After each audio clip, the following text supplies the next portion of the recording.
السلام علیکم. ہمارا دیش کیسے آزاد ہوئی، اس بارے میں جامعہ اسام دارالحدیث جے نگر مدرسہ کی ایک استاد نے اتنے اچھے سے بیان فرمائی. آپ لوگ اس بیان سنیے، ہمارا دیش کیسے آزاد ہوا. ہم سب یوم آزادی کی 78ویں سالگرہ ہم منا رہے ہیں اور ہر طرف خوشی اور جشن کا ماحول ہے، اور یہ خوشی ہمیں منانا ہی چاہیے، اس لیے کہ اسی موقع پر ہم اپنے آباء و اجداد، اپنے اسلاف اور اپنے بزرگوں کی قربانیوں کو یاد کرتے ہیں، اور ہمیں ان کی قربانیوں کو یاد رکھنے کے لیے اس تاریخ کو بھی یاد رکھنی ہوگی. آج کے اس پربہار اور خوشی کے ماحول میں تاریخ کے حوالے سے ایک آپ کو نئی بات بتانا چاہتا ہوں. عام طور سے یہ کہا جاتا ہے کہ جنگ آزادی کا آغاز سن 1857 سے ہوا. سو یہ سوچی سمجھی اسکیم کے تحت مفروضہ ہے، یہ تاریخ سے اس کی تائید نہیں ہوتی ہے، اور ہم لوگوں کی یہ تاریخ سے اور اپنے اسلاف کی قربانیوں سے بے خبری پر مبنی ہے. حقیقت یہ ہے کہ 1857 سے 100 برس پہلے سے تحریک آزادی کا نقطہ آغاز ہو چکا تھا.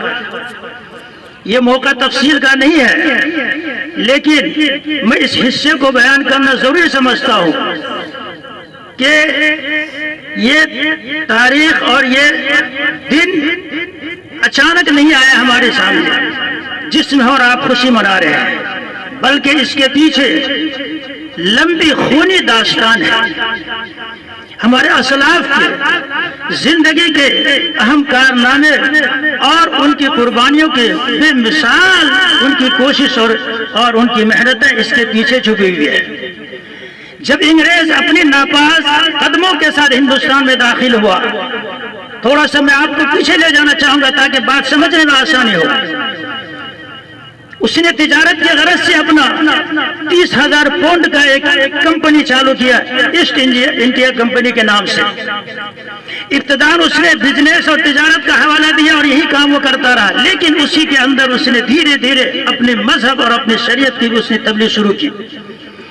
اور سب سے پہلے اس نے کلکتہ شہر میں اپنا ایک فوجی سینٹر بھی بنا لیا.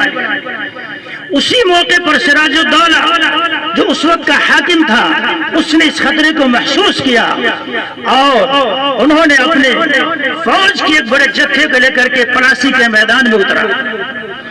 اگر ایک واقعہ جو بہت ہی دلگداز اور بہت ہی افسوسناک اور تاریخ کے صفحات میں ایک داغدار موڑ آیا، اگر یہ نہ ہوا ہوتا تو انگریز تم دبا کے کب وہ چلا جاتا. ہوا یہ کہ سراج الدولہ اپنی فوج کے ساتھ میدان پلاسی میں جب اترا ہے تو اسی کے وزیر میر جعفر صادق نے غداری کی اور انگریزوں سے اس نے ساز اور سازش کر کے ان کے ساتھ اپنا تعلق بڑھایا اور غداری کر کے آخر سراج الدولہ کی شکست کے اوپر یہ جنگ ختم ہوئی اور اس کی لاش کو رون دیا گیا اور اس کی لتھڑی ہوئی لاش وہ میدان سے باہر نکالی گئی. یہ دن تاریخ کے باب میں ایک سیاہ کارنامے کی حیثیت سے آج بھی ضبط ہے. دیکھیں یہ 1757 کا یہ واقعہ ہے. معلوم یہ ہوا کہ انگریز کے خلاف جنگ کا آغاز 1757 میں ہو چکا ہے. یہ ٹھیک ہمارے سامنے 1857 سے 100 برس پہلے کی بات ہے.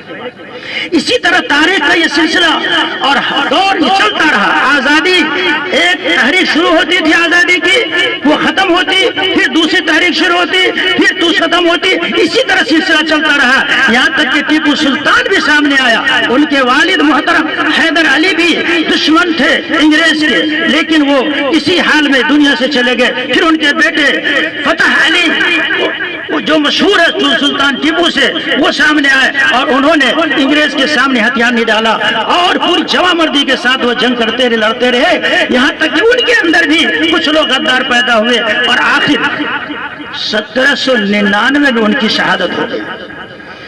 یہ دیکھیے سلسلہ چل رہا ہے، جنگ ختم نہیں ہو رہی ہے، یہ آگے بڑھ رہا۔ یہی وقت تھا کہ ایک انگریز حضرت ٹیپو سلطان کی لاش پر کھڑا ہو کر کیا کہا تھا کہ آج سے ہندوستان ہمارا ہے، اور کسی کی طاقت نہیں کہ اپنے پنجوں کو میرے پنجے میں ڈال کر کے مقابلہ کر سکے۔ اس نے یہ آواز بلند کی تو اس وقت اسی طرح سے یہ مشعل اور یہ چراغ جو آزادی کے حضرت شاہ عبدالعزیز محدث دہلوی رحمۃ اللہ علیہ کے فتوے جہاد سے شروع ہوا تھا، یہ مشعل چلتا رہا، بڑھتا رہا، یہاں تک کہ ہر دور سے گزرتے گزرتے یہ 1947 میں آ کر کے پہنچا، اور ہمیں یہ دن اور ہمیں یہ موقع ملا کہ آج ہم آزادی کے ماحول میں، آزادی کی فضا میں سانس لے رہے ہیں۔ لیکن ہمیں یہ یاد رکھنا چاہیے کہ یہ اچانک نہیں ہوا ہے، بلکہ اس کے پیچھے ہمارے اکابر کی، ہمارے بزرگوں کی، ہمارے علماء کی بڑی قربانی ہے۔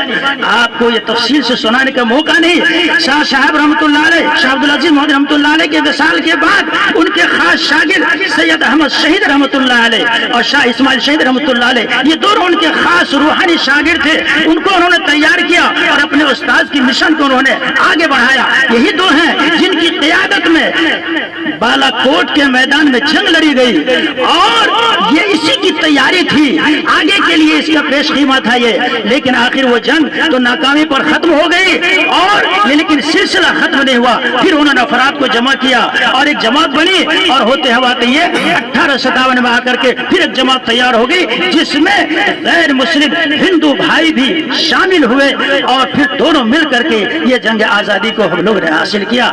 یہ ہمارے لیے اور یاد رکھنے کی چیز ہے، اور ہم اپنے اکابر کی قربانی کو یاد رکھیں۔ آج ہمیں یہ موقع ملا ہے کہ اپنے بزرگوں کی واقعات کو اور ان کی قربانی کو یاد کر کے ہم ان کو خراج عقیدت پیش کرتے ہیں، اور جو آج یہ جو مفروضہ اور یہ سازش جو کی جا رہی ہے کہ ہماری اس بڑے حصے کو ختم کیا جا رہا ہے، ہم کو تاریخ سے کاٹ کر کے صرف درمیان سے سنایا جا رہا ہے کہ 1857 سے جنگ آزادی کا نقطہ آغاز ہوا، نہیں، 1757 میں جب سراج الدولہ نے پلاسی کے میدان میں انگریز سے مقابلہ کیا، اس وقت اس کا آغاز ہو چکا ہے۔ ہمیں اس تاریخ کے حصے کو یاد رکھنے کی ضرورت ہے۔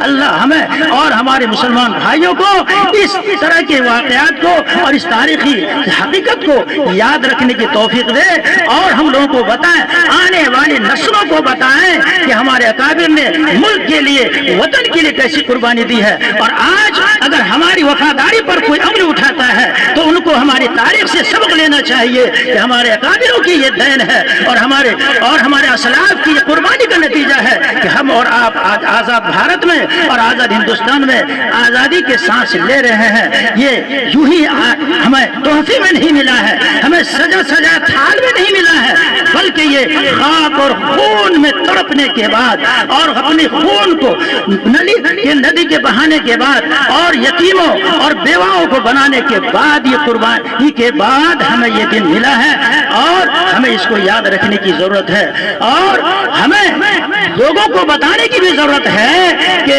ہم اپنے تاریخ سے کٹے نہیں، اپنے تاریخ سے ملے رہیں۔ جو قوم اپنی تاریخ سے جڑی رہتی ہے وہ قوم زندہ رہتی ہے، جو اپنی تاریخ کو بھلا دیتی ہے وہ قوم مردہ ہو جاتی ہے۔ اس لیے ہمیں تاریخ کو یاد رکھنی چاہیے۔